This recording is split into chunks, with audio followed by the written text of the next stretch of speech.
Laurent, donc ça fait quelques années que tu fais ce type de formation en Belgique avec des groupes. Depuis quand? Donc là, on a commencé en 2015 sous forme, faut dire assez expérimentale. C'était un très très gros projet de rentrer ça dans des cursus scolaires officiels. Mais voilà, c'est fait, ça fonctionne vraiment bien maintenant.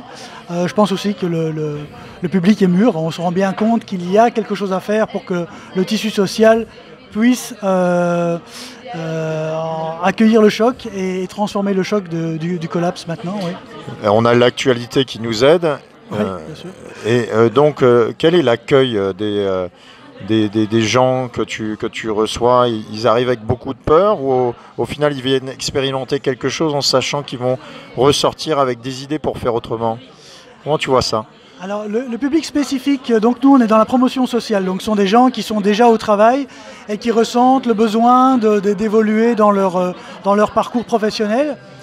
Et donc ici à Éco-Résilience, pour ce public-là en tout cas, on ne parle pas vraiment de collapse, on le fait ressentir parce que la notion même de systémique et d'interdépendance à l'intérieur de notre grand groupe humain, on va le découvrir après. On va le découvrir après avoir été mis en situation de se dire, bah oui, on est dépendant de toute une série de facteurs dans nos sociétés et ces facteurs peuvent avoir un effet domino si ils ont tendance à se fragiliser, soit à disparaître les uns après les autres. Et c'est ce que tu fais d'ailleurs, hein, Ouais. c'est-à-dire que tu coupes l'électricité par exemple. Enfin, explique-nous un petit Ouais. peu.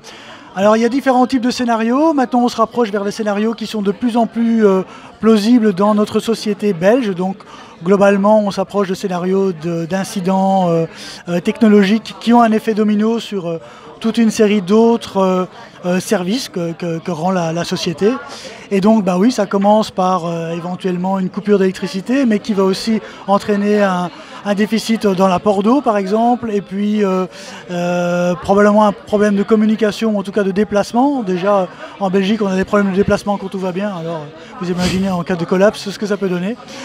Et donc voilà, au fur et à mesure de ces 24 heures, les participants ressentent que les intervenants historiques sur lesquels on s'appuie quand la société a un problème, donc ce sont des intervenants type protection civile, police, services de secours en général, commencent eux aussi à être impactés par la catastrophe qu'on propose dans le scénario. Ça prend vraiment une dimension complètement différente, de se dire là il y a un ressenti qui vient vraiment de l'intérieur et comment chacun se positionne en tant que personne dans le micro-groupe. Et là on va beaucoup analyser les interactions qui vont commencer à se créer dans le groupe et comment est-ce que le groupe va se définir, comment il va créer ce qu'on appelle dans notre jargon sa membrane de sécurité. Et à quel point cette membrane de sécurité va être à la fois souple, mais pas complètement étanche, parce que des groupes qui verrouillent complètement leur vision vont devenir dangereux pour les autres groupes. Et donc tout ce travail se fait a posteriori, une fois que la mise en situation est terminée, quoi. Donc il y a vraiment un long travail de débriefing après ça, et puis un travail de théorisation, parce que bon, tout ça n'est pas lié à de l'improvisation. Il y a vraiment beaucoup de gens qui ont travaillé sur la théorie des systèmes entre autres, mais aussi du travail au niveau de l'éthique, au niveau de la psychologie, entre autres sur les traumatismes. Tout ça doit être réanalysé avec de la théorie a posteriori pour en créer quelque chose qui puisse être des outils de résilience, mais des outils de résilience qui sont ouverts, sont des éventails, des possibilités de réponse à différents types de situations qui restent hors normes. Donc forcément, comme elles sont hors normes, on n'a pas de schéma type de ce qui va se passer demain.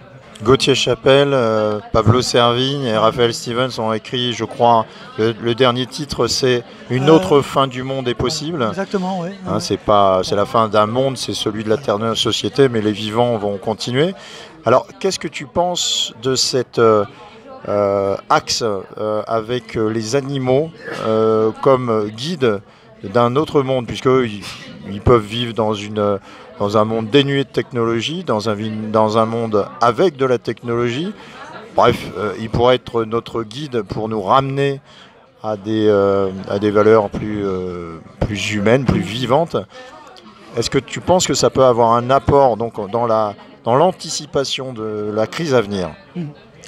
Alors il y a deux éléments qui ont vraiment été pertinents. La dernière mise en situation qui a eu lieu ici fin septembre, le groupe était mis dans une situation qui était vraiment très fort hors sol.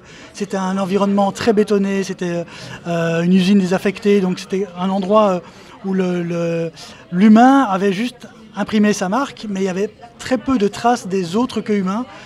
Et c'est un des groupes qui a eu le plus de mal à créer une relation bienveillante avec l'extérieur. Ils étaient vraiment dans un environnement mental aussi très bétonné. Et par rapport à ça, ça me fait réagir à une expérience que j'ai eue cet été avec des groupes de chevaux. C'est un endroit ici en Belgique où il y a vraiment une relation qui se crée avec des hardes de chevaux qui sont le plus possible à l'état naturel. Et la personne qui est sur place propose d'accueillir une connexion avec ces autres que humains, en commençant par déambuler dans une harde d'une 50aine de chevaux, mais les yeux bandés.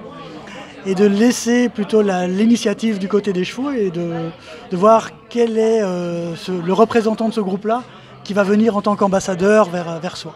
Alors déjà, c'est une expérience extrêmement puissante parce que y a vraiment un cheval qui décide de dire « Ok, je vais m'occuper de cet humain-là qui ne comprend pas bien dans quel environnement il évolue » et donc il fait vraiment un pas en avant et on arrive vraiment à avoir cette première relation où on est dans quelque chose qui est beaucoup plus organique. On est dans les ressentis, dans les touchés, dans l'odeur, dans le sentir du souffle du cheval qui s'approche.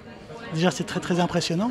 Les yeux bandés. Hein. Les yeux bandés, ouais. On essaie de couper du visuel qui est pour nous un sens qui est peut-être un peu trop développé par rapport aux autres, possiblement.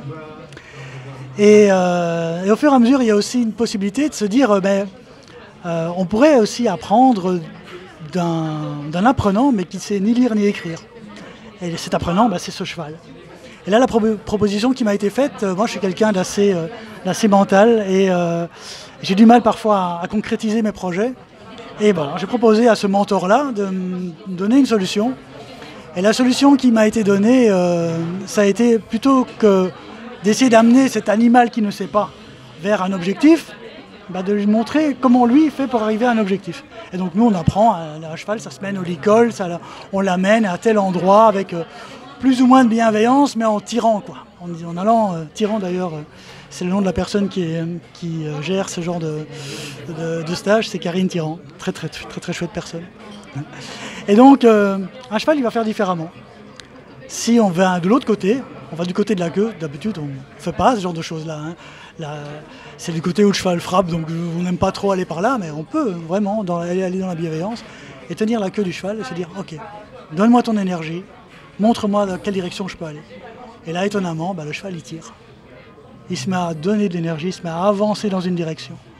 Et ça c'est vraiment très important dans les projets qu'on met en place, c'est qu'on peut vraiment avoir cette forme d'apprentissage là des autres qu'humains, c'est de se dire en se coupant de certaines de nos associations, certains de nos schémas mentaux qui sont dans le projectif, dans l'agenda, dans les dates, se dire aller chercher les projets quand ils sont mûrs et se mettre en route quand ils sont mûrs et se laisser tirer par le projet, c'est complètement différent. Et ce que je ressens maintenant, c'est que par rapport à la dimension de collapse, et je le vois dans les petits groupes au niveau des maires de villes, de villages, les projets ils sont mûrs, ça émerge de l'intérieur. C'est pas pour rien que la synchronicité a fait que on se retrouve à des kilomètres les uns des autres et puis que maintenant, ça émerge de cette volonté-là.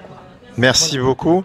Je donne la parole 30 secondes de fin à Patricia, parce qu'elle m'a dit quelque chose assez troublant tout à l'heure sur un prisonnier qui a fait une demande particulière. Qu'est-ce qu'il voulait, ce prisonnier ? Alors, il y a eu, parmi de multiples demandes, celle qui m'a le plus marquée, la seule envie d'une personne qui est incarcérée là depuis même pas un mois, sa demande la plus forte a été que je lui ramène de la mousse des arbres, de l'écorce d'arbres, qui puisse ressentir la forêt, qui puisse ressentir l'arbre et se reconnecter avec la nature. C'était son seul souhait pour s'évader un petit peu. On termine là-dessus. Merci à vous tous. Merci. Merci Alexandre.